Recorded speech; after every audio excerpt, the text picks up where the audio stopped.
Bem-vindos a mais um videocast, hoje com uma pessoa muito especial, a doutora Márcia Kelman, que é uma querida no meu coração, que apesar de eu ser bem mais velha que ela, muitas vezes ela que me dá conselhos de vida, e vocês vão perceber nas entrelinhas desse videocast quanto ela é especial.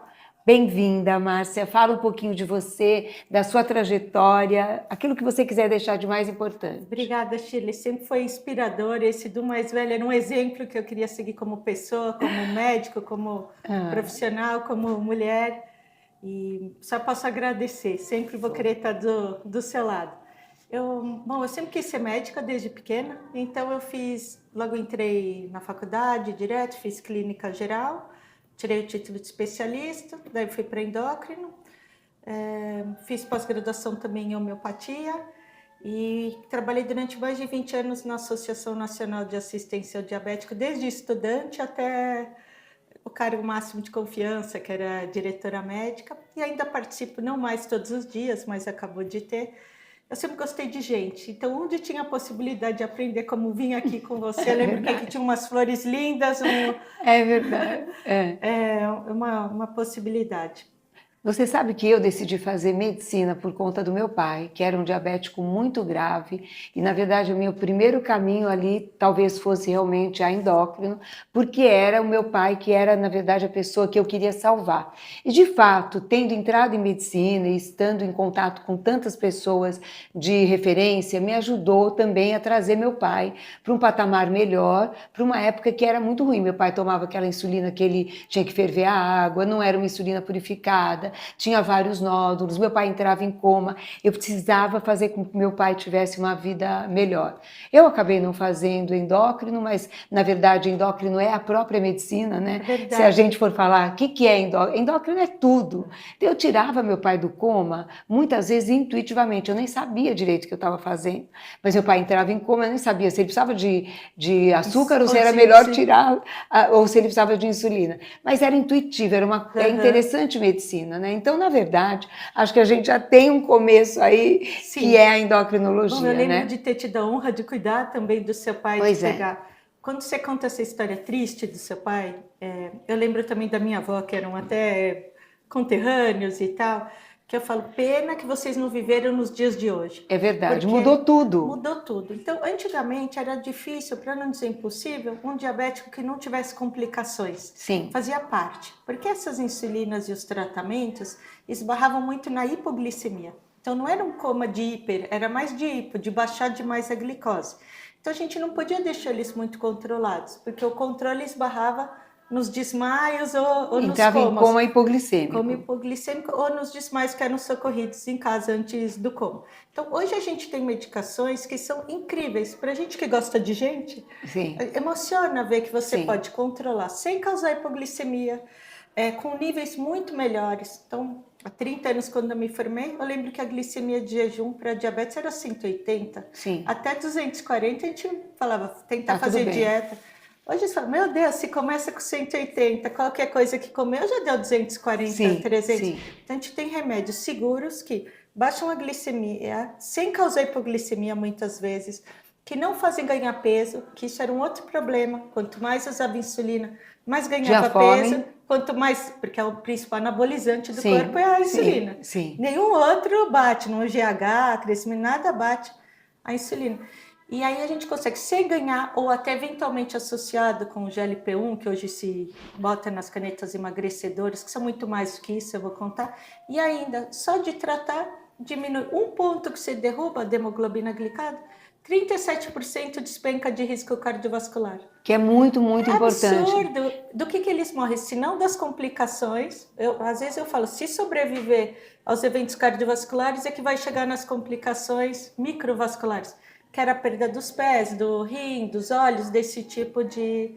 Então, assim, a gente tem mutilante mesmo, mutilante. Né? Então, hoje a gente pega um paciente que chega aqui, porque viveu antes desse tempo, e a gente não reverte, mas a gente esbarra, segura para não evoluir para uma diálise. Uma Já é muito espetacular, melhor, espetacular. A qualidade de vida. Então, e essas bombas que são colocadas e que medem a glicemia e disparam? São muito interessantes, porque antes tinha que fazer todo esse cálculo manual, e agora tem um sensor que mede, e ele já avisa, e você programa para ele parar antes que caia. Então, quando ele percebe, hoje é mais do que o valor da glicemia, é a tendência, como se tivesse uma flechinha, igual no Libre, ou nos outros sensores. Então, vamos supor, falar, tá 120, quando mede o dedo, tá ótimo, mas aqui já daria 120 caindo, ou 120 com a flecha despencando.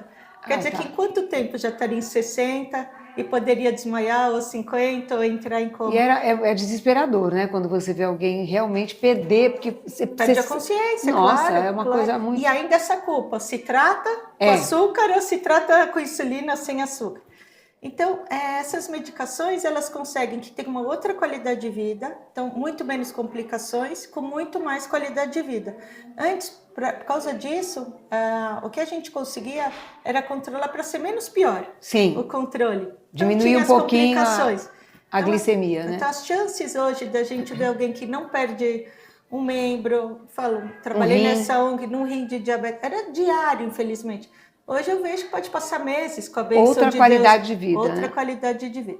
A bomba que você me perguntou, ela faz esse ajuste automático, mas ela é para o tipo 1, em especial, em alguns casos para outros, mas é naquele que realmente, por algumas horas, a falta da insulina já dá. O que a gente vê no mundo é que hoje 90% dos diabetes são tipo 2, quer dizer, vem da obesidade ou do sedentarismo, ou de tudo que essa vida moderna deu. E tem a ver... Deu e tirou, né? Então, que a gente fala de obesidade, diabetes com obesidade. Por isso que essas canetas, muito antes de tratar a obesidade, já tratavam o diabetes. A ideia inicial era tratar o diabetes? Sim, tanto que a aprovação primária nas bulas de todas elas eram exclusivas para diabetes. O Ozempic na bula era para diabetes. O Wegovy é para diabetes, obesidade e outros pesos. Aí você tinha o Victoza, que era tão 1,8, que era para... diabetes. Aí depois veio o Saxenda, que subia a dose, que era até para obesidade. Para ver que muitas vezes a obesidade precisa de mais remédio do que só o diabetes. E de novo, para ver que a gente, ainda a medicina, eu falo assim, a gente médico que busca tanta informação, ainda muitas vezes não está ciente de como isso é uma doença. Não é psicológico, não é só mudar o estilo de vida, é químico. De repente, essa pessoa que não conseguia com nada, agora consegue?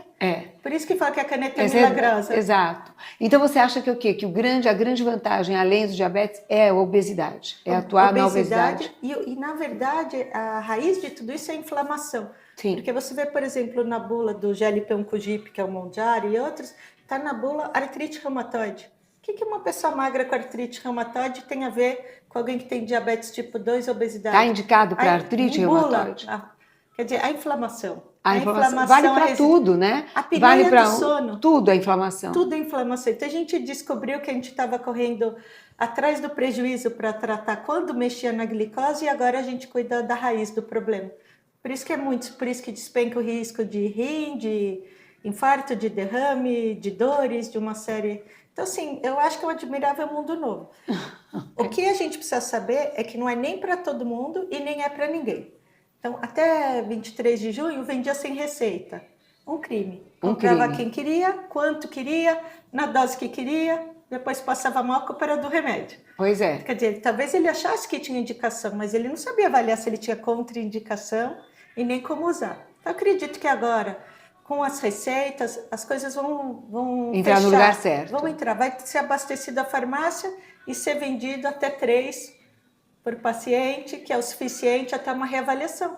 Porque como poderia ser realmente é maravilhoso? É milagroso? O que você vê na sua prática? Eu vejo na minha prática muito mais o efeito da flacidez, da sarcopenia. Claro, as pessoas todas estão emagrecidas. Porque o que a pessoa não vem aqui para emagrecer, ela já vem emagrecida e, portanto, flácida, e a gordura do músculo também é consumida e ela vem aqui querendo melhorar essa parte toda da flacidez. Isso é importante porque são remédios muito novos e a gente aprendeu ao vivo, né? Sim. Não é estudo de caso, é vida real. O que acontece, inclusive, quando se usa sozinho, sem a automedicação? É difícil ir num especialista que vê que você está tendo uma perda progressiva que não te suplementaria proteína. Sim. Então, em vez de perder nessa desproporção, já tomaria whey protein, creatina, uma série de questões. Seria visto como um todo, né? Sim, faz porque não é só da ali. Medicação. Agora, Sim. a automedicação faz isso. Aí a culpa. E aí os estudos novos são bons por causa disso. Tem 6 milhões de pessoas tomando nos Estados Unidos. É gente. Dá para aprender. Talvez muitos remédios, nunca numa vida, num século, vão ter 6 milhões de usuários com... Foi uma coisa avassaladora, né? É uma quebra de paradigma, porque que cuida da inflamação, que cuida do diabetes, que cuida da obesidade, que cuida da dor, que cuida da resistência.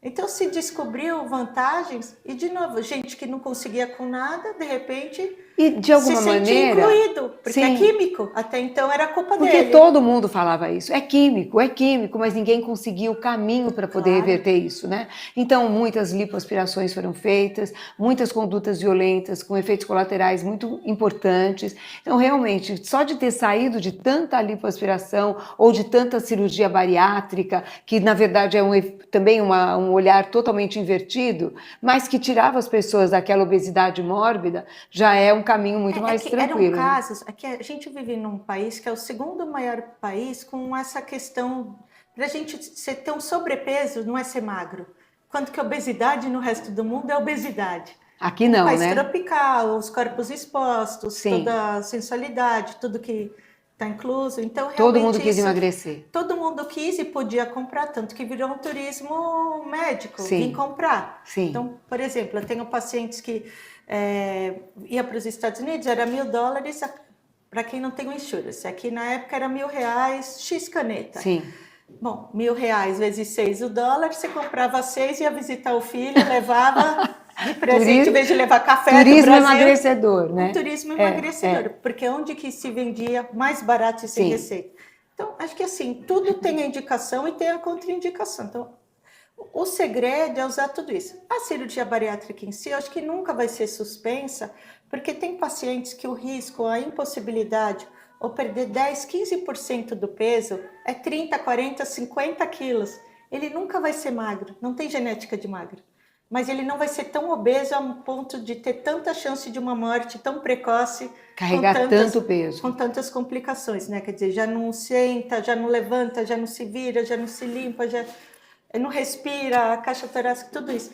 Mas muitos dos que ficavam no meio do caminho... Entre a bariátrica e o tratamento, que não chegava, e não tinham ou condições clínicas, porque já era de alto risco, cirúrgico e cardiológico, eles podem fazer de um jeito seguro na casa deles. Sim. E outros que não precisavam ganhar, porque até para você ser aprovado tinha que ter você tinha que engordar mais. Eu tinha paciente que falava, para mim é mais fácil ganhar 10 do que perder 40. Pode deixar, doutora. Uma loucura, né? E o que a gente erro tem para dizer? Você via anos e anos fazendo dieta, fazendo exercício. Agora mandaram engordar, a pessoa adorou, né? Fazer dieta, fazer exercício, fazia nutrição, e não tinha resposta. Então, esse MEV, né, que é a mudança do estilo de vida, é 15%. Então, os 85% é remédio. E aí você vê o contrário. Quanta gente que quando começa a agir nos 85, chega no exercício? Sim. Assim, a gente se coloca no lugar empático, a gente vê o sofrimento dessa gordofobia. Sim. Não passa na catraca, é fácil falar, vai na academia. Não consegue nem entrar no táxi, no Uber, quanto mais... É fácil falar. Eu tenho um exemplo muito próximo e eu vejo o quanto é difícil. A pessoa quer, tenta, mas não consegue. E aí se culpa. E aí se culpa, aí vai comprar roupa, não consegue, aí a autoestima fica no pé, e aí o ciclo todo da qualidade de vida fica atrapalhado, o sono, né? Que é um marcador, assim, só pelo sono já devia ser uma indicação absoluta de tratamento. Não do respira, jeito que fosse. Não respira, apneia, fibrilação atrial, perda de memória. Você vê que eles sempre estão sonolentes, dormindo sentados. É incontrolável. Então, e eu acho que o mundo agora declarou, é um CID, que a obesidade é uma doença. Já é um grande avanço, né, Não é um Marcela? erro de personalidade, não é preguiça, não é... Não é porque a pessoa é safada, né? É que nem o lipedema. O lipedema também entrou da mesma maneira, tanto para nós, dermatologistas, quanto para vocês, para os vasculares, que a gente também olhava para as mulheres com lipedema e achava que eram esculachadas, que não sabiam direito de se cuidar. Não era bem uma celulite, não era bem uma... Não respondia igual. Mas hoje é uma entidade separada, multidisciplinar, que também tem a ver com inflamação. E que responde bem ao manjar esse tipo que não respondeu. Porque, de novo, acho que a raiz do lipedema tem a ver com a inflamação. Né? Porque no fundo é tudo é. O envelhecimento é. Quando a gente fala em envelhecimento, em qualidade de pele, tudo, no fim a gente... Você sabe que eu olho para essa questão da inflamação como eu olho para o negócio da barreira da pele. Logo que eu comecei a fazer medicina, a questão era, nada penetra na pele, Sim. porque a pele é uma barreira. Sim. O que fizeram atualmente? Romperam a barreira da pele. Por dentro e por fora. Não, por dentro, fora. acho que por causa da microbiota, tudo isso, e por fora. Através das tecnologias, também... das tecnologias não ablativas, fracionadas, você rompe a barreira da pele e faz penetrar aquilo que são. Precisa. Então você fala, tem coisas que são tão óbvias, mas agora. Mas então, o que eu acho só a gente como médica é isso, não querer um milagre, não querer ser. Tem evolução. Você, por exemplo, eu admiro muito que sempre foi precursora, mas de coisas regulamentadas, registradas, que dão confiança. Então, acho que isso é o papel do médico. Sim. Assim, tá tão fácil tratar que você não está disposto a conhecer um novo mundo de tratamento, mostrando todas essas evidências. Isso é um desserviço. Isso não é um médico. É um desserviço, exatamente. É um desserviço. Agora, se alguém chegar e falar para você, vai fazer um enema de café, vai fazer uma... Calma aí, cadê as evidências? Cadê a segurança? Eu até posso concordar, mas... Preciso entender e saber. Nesse exame, não que eu concorde, pelo contrário, mas não tem evidência e não tem segurança. Então, como alguém que pratica, não poderia... Então, assim, eu acho que a gente tem que tomar muito cuidado de que o que tem baseado em evidência, o que tem segurança... E eu falo, um remédio que tem 6 milhões, uma classe de pessoas, não podia ser mais seguro. Não tem o que a gente não saberia. Inclusive, a suplementação, que já vem desde o começo.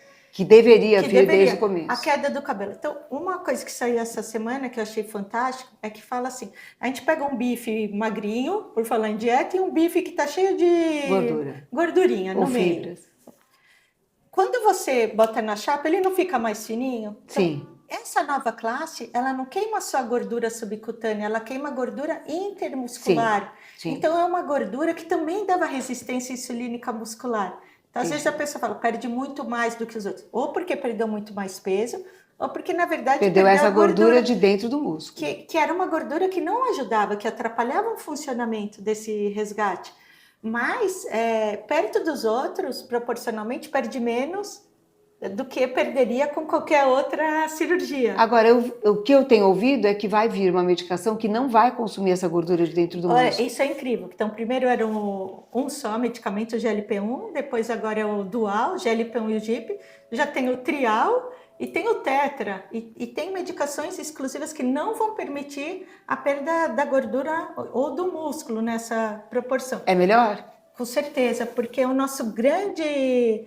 A gente sempre brigou que para a nossa poupança de vida a gente precisava ter osso. A gente esqueceu que osso sem músculo não funciona. E eu falo todos os dias isso no consultório. Nós precisamos de dois bancos. O banco de colágeno, especial para a pele como um todo, mas especialmente para a pele fotoexposta, que é essa que toma muito mais sol, que é essa pele que está mais em contato com ultravioleta do sol. E precisamos de um banco de músculos. Poupança muscular. Exato. E eu sempre falei, eu fiz dermatologia bem clássica na Escola Paulista de Medicina, então bem acadêmica, e comecei a trabalhar na cosmetria com os conceitos de cosmetria na hora que eu entendi que as doenças em dermatologia estavam bem circundadas e tinham respostas para elas. Agora que a gente tem todo esse olhar para a cosmetria, eu volto a falar na saúde. E meu olhar para os meus pacientes tem sido invertido. Claro que todo mundo, nós não somos uma ilha, nós vivemos também numa sociedade que se olha, mas agora o meu approach para o meu paciente é especialmente saúde. Não adianta nada ter um aumento da expectativa de vida se a gente não conseguir sentar no vaso sanitário e levantar da cama. Sozinho? Exato. Sentar e levantar, porque senão te colocam, né? Exato. Então, eu acho que agora a gente tem que começar a olhar para isso. É claro que houve uma evolução muito grande. Precisa viver, né, Sheila? É que a gente está vivendo essa era transformadora, por isso que eu falo admirável mundo novo. É verdade. Porque o que a gente sonhava, a gente já vive, você já se antecipa que essa longevidade está maior do que as respostas. A gente nem viveu, mas já está preocupado com o que é. Mas eles vieram desse tempo que não se cuidava de nada disso. E olha, assim, difícil discordar de alguém, muito menos de você, mas você sempre olhou para a saúde. Sim. O paciente seu sempre foi checado de cima e embaixo. Lembra os exames? A gente fazia tudo e faz tiroide, até hoje. Quer dizer, você vê o que é doença de dentro para fora e o que é doença.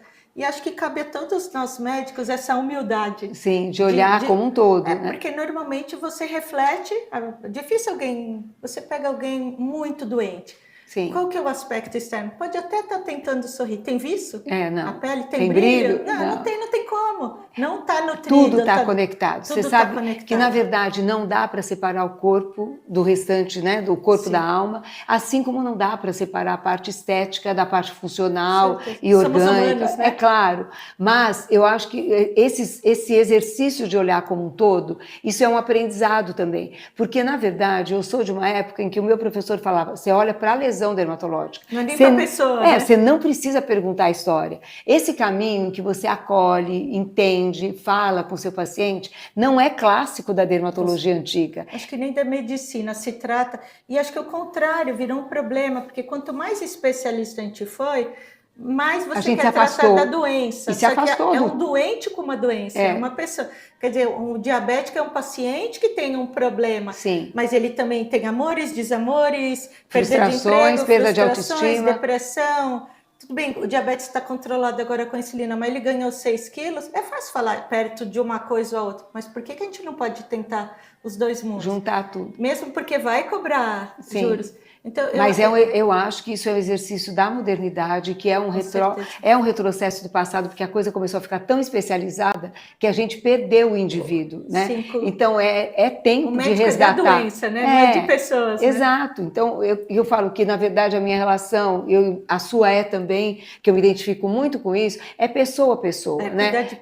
Então nós somos pessoas cuidando de pessoas. Sim. Nós não somos máquinas e eles também não são um pedaço nem de músculo, nem de gordura, nem de pâncreas, né? Isso humaniza, quer dizer, a pessoa fala, não é a qualquer preço tratar, mas se a pessoa te fala, olha, eu ganho peso, eu desmaio, não, mas esse é o melhor, mas eu não tolero. Quer dizer, cabe a você. E acho que vocês da dermatologia, você sempre, não é porque eu tô aqui, mas você sabe com líder de exemplo, mais que líder de opinião, mas na tua área, vocês começam a colocar nos pacientes que já estavam desiludidos, porque parecia quase impossível ter saúde. Parecia espartano, você não pode comer, você não pode beber, você não pode um dia faltar no exercício, você não pode... Quem que tem essa vida? Ninguém quer isso. Eu falo, a gente sobreviveria desse jeito. Você pode ter uma noite... E aqui, de repente, um outro olhar de um outro médico que oficialmente não teria essa intenção, mas que te fala que, inclusive, que isso está conectado. Talvez olha como um todo e explica. É uma chance da pessoa falar, de viver melhor. Vou dar uma chance, vou cuidar desse olhar... Quer saber? Tem razão. Agora eu vou enfrentar, porque está colhido. E eu acho que realmente o que é a nossa missão e a nossa função como médicos é de ver a pessoa feliz. Tem que sermos felizes e tem que fazer o outro feliz, né? Porque realmente era muito impositivo. Não pode isso, não pode isso, não pode... Só não pode. E no meu caso ainda não pode tomar sol, não pode... Ainda tem, dá para assim... É muito o paciente começou para mim, eu não posso beber, eu não posso transar, eu não posso comer, o que você quer que eu faça o quê? Eu brinquei, exercício, mas eu concordo, assim, é complicado. Agora, acho que há um olhar mais amplo e que permite que essas conexões ajudem, ao invés de atrapalhar. Isso. Porque essas conexões né? Atrapalhava tudo. Né? Por exemplo, o outro colega que eu encontrei embaixo, ele falou, querido, vou pegar um chocolate, que é uma coisa que eu não posso. Eu falei, não pode repetir. Você pode e deve. A gente tem que alimentar também a alma. Com calma, né? Agora, se você não consegue controlar, você não pode ter o pote. Agora, aqui pegou seja feliz, falei, agora, que é verdade. Você pega o primeiro e isso estimula realmente o seu pâncreas, você produz insulina, você quer mais. Porque, sabe, isso tem que tomar cuidado com esse primeiro passo. E tem que ter consciência daquilo que você está fazendo, não é? Escolhas. Como tudo na vida. Porque, olha só, se a gente pensar, o que faz comer a caixa até acabar? Tem paciente que, quando acaba a consulta, eu falo, eu entendi, o tamanho da sua compulsão é o tamanho da sua porção. Se o pacote é desse tamanho, come desse, se o pacote é desse, come desse. Isso. Então, esse paciente é tipo o alcoólatra anônimo, é tudo ou nada. Sim. Mas com a medicação, ele começa a perceber que, em vez de comer 10 de 12, ele come 7. Que já é melhor. O que acontece pela primeira vez na vida? Acho que isso dessas injeções, que a gente não gosta na área de falar canetas emagrecedoras, porque são muito mais, mas essa classe do GLP-1, do GIP, de tudo, pela primeira vez ele tem o controle de começar em algum momento parar. Isso empodera. Sim. Eu falo para essas pessoas quando emagrecem, se você pode controlar isso, o que você não pode na sua vida? Pois é. Olha como a gente vai terminar isso. Se você pode controlar isso, como é possível controlar tudo para você ver, na sua vida. Quando te dão as condições de controlar a química certa, ele se empodera, ele já não se sente mais um folgado, um preguiçoso, porque ele sempre fala que se eu quisesse de verdade, não é verdade. O que faz eu não passar, por exemplo, de um segundo? Não cabe. Para um dar enjoo, para o outro não quer nem sentir o cheiro, para o outro não tem porquê. E o que faz um comer inteiro? Não é, olha, assim, dificilmente hoje é falta de conhecimento que não deveria, ou quanto que faz mal. Sim. É um lugar lá no cérebro, olha como a nossa medicina de hoje, que é o lugar da recompensa. Eu acho que, não sei, eu não me lembro, quando aprendi na neurologia, na anatomia, eu só conhecia a amígdala daqui. Hoje a gente tem uma amígdala cerebral que é o centro da recompensa. Para droga, para álcool, para compra, para sexo e para comida. Então, quer dizer, quando você recompensa ela mais cedo, ela não faz você perder a linha. Sim. Porque muitas vezes dose, né? É a dose, quer dizer, não é só dose, é regular. Tem gente que a dose que regula. Vamos dizer, é isso que. Então você fala alguém que tinha um vício de droga, por exemplo. Você fala, puxa, mas ele estava tão bem, justo quando ele estava tão bem. Por isso, porque quando ele estava tão bem, a amígdala foi lá e cutucou ele sem parar. Mas era mais um pouquinho. Era bom demais, era bom demais. Aí ele fala, eu vou só um. No que ele vai a amígdala fala, caiu, trouxa. Agora a gente vai. Peguei, porque a recompensa que eu te dou é gigantesca. E no que é gigantesca, é difícil de... Então, a pessoa sabe, jurou, prometeu, se arrepende. Fez milhões de promessas. Mas não consegue, porque é químico. Então, acho que é entender que hoje é uma doença... E valorizar desse jeito e ajudar de maneira correta. E passar para os médicos, porque também teve um estudo que eu achei demais, que eu admiro muito os Estados Unidos nesse ponto, não da relação médica, mas que eles têm de dinheiro para estudo. Sim. Que traz muitas respostas que a gente precisa. Ciência, né? É ciência, comprovado. E eles fizeram lá um estudo em grandes centros de referência. Quantos pacientes que chegavam que tinham obesidade que o médico tocava no assunto? Não importa se era o clínico, cardio, ginecologista. Quer dizer, ou não tocava 50%. Estou vendo que não é um sobrepeso, é uma obesidade, uma doença, como se não fosse assunto dele. Você vê para cuidar da pressão, ou da unha, ou do corrimento, o que quer que seja. Ou quando falavam mais de 70%. Pô, vergonha na cara, dieta e exercício. Quer dizer, menos de 30 lembrou valorizava que é uma doença. Então, isso me fez pensar que é químico, quer dizer, ele ouviu. Mas você sempre falou isso. Você sempre falou isso. É porque, assim, eu fico... Porque é óbvio, né? Na prática, você vai vendo que isso é a resposta, né? Quando você pega alguém que, como você está contando, do teu círculo, que tenta e não consegue, porque ela não ia querer como todo mundo, ou ele, ser magro, se sabotar, né? Ser magro, ser bonito, todo mundo quer. Ser amado, que é né? saudável, porque no final da linha, o que todo mundo quer é ser amado. Ser aceito. E, na verdade, existe um padrão, tanto físico, estético, mas também um padrão da saúde, que a gente sabe que vai responder melhor. É isso que eu estou dizendo, é esse que o médico tem que entrar. Então, às vezes, como quando chega uma anoréxica, ela não se acha magra demais. Sim. Mas eu falo, você já não menstrua.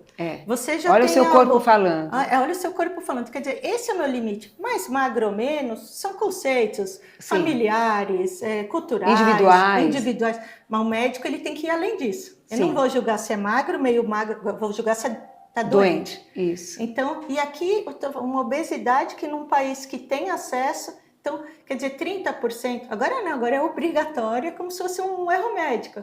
Ignorar. Você mediu a pressão tá alta, você não avisa que o diabetes está 300? É verdade. É obesidade. Às vezes a pessoa obeso morto fala, não, porque eu tenho um sobrepeso. Você vê que ela está deformada, que tá tudo, aquela gordura está no corpo inteiro, ela está né? com uma bomba relógio, ela está com pressão alta, ela está com colesterol nas carótidas, ela está com placa no coração, ela está com ácido úrico acabando com o seu rim. E aí o médico diz, não estou dizendo do ponto de vista estético, em absoluto isso desvaloriza. Mas a saúde, né, que essa rege todo o restante. Mas é uma doença e é muito incidente, isso que é criminoso. Sim. Que é muito incidente e as pessoas ficaram muito sozinhas. Sim. Então acho que a grande coisa agora... É a grande mensagem? Fala para mim, qual é a sua grande mensagem? Por favor, acolham, 2 esquece, eu falo, perdoa o mundo e perdoa a medicina, porque a gente não vive ao vivo. Hoje a gente entende essa doença, hoje se permita ser tratado como como com uma todas doença, tantas outras, né? como merece. E dá a possibilidade de tratamento, E né? que funciona, E e que que pode funciona. ser mais do que a perda de peso, é uma busca por uma qualidade de vida, né? Sim. Então a gente às vezes fica assim com o paciente que quer ser magro e o que não. Tipo, tô feliz, gordinho Não feliz, ligo, você já não ouviu ligo. falar? Sim, muito. Muitos, O eles que eu mais acham. gosto na vida é de comer. Então não me tire isso. A pessoa fala isso. Mas tem remédios que podem te fazer ter o prazer de comer e parar. Sim. Então, não fica com vontade igual era, porque antes era assim também. Ou não morria, comia, né? E ficava com vontade, ou comia e ficava com culpa. É. Você imagina você ter um É remédio tudo ruim, né? que te deixa comer. Você tem o prazer de comer, só que para. Sim. De novo, você empodera, você tá no... Então, acho que assim, aceitar... E é autoestima, é qualidade de vida, tudo, tudo. É ser melhor, ser mais feliz, né? Assim, e não sobreviver, viver, né? Sim. Isso que você falou, ter essa... Porque se acredita na vida do outro lado, uns sim, uns não, mas em cima de uma cama todo mundo sabe que é difícil. Sem dúvida. Então... Essa daí é a Márcia, gente. Olha, eu não sei como agradecer o seu tempo, o seu profissionalismo, a sua sensibilidade. Você é demais, demais. Eu que o diga, muito obrigada. Muito inspiradora. Muito obrigada. E que muitas pessoas tenham acesso a essa informação. Muito obrigada. Que você, de novo, está disruptora. Você emociona muito, trazendo. muito. O privilégio é meu. Muito obrigada. Então, terminamos aqui mais um videocast com tanta ternura, tanto afeto, tanta imensidão do que foi colocado. E não deixe de nos seguir no nosso YouTube, no Instagram e no Spotify. Muito obrigada.